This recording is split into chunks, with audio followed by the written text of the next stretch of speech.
আস্তে করে হালকা করতে হয়। পেঁয়াজ কেটে নিয়ে লেবুটা দেবে হালকা সবার ভালো করে নাচড়া দিয়ে দিই পানি।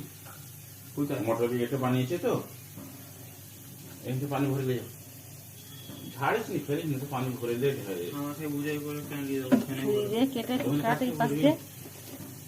আমাকে এই ছুরি দিয়ে কাটে না, ছুরি দিয়ে কাটতে গেলে অন্য ছুরি কাটে। থাকবে না এতে পানি সব জায়গায় পায় বুঝতে দিছিস অল্প করে পানি ঢালবি তো যেটা হাতে দিবি করে চারিদিকে যেগুলো নতুন হয়েছে সেগুলো সব জায়গায় পানি খেয়েছে চুপচুপ করছে।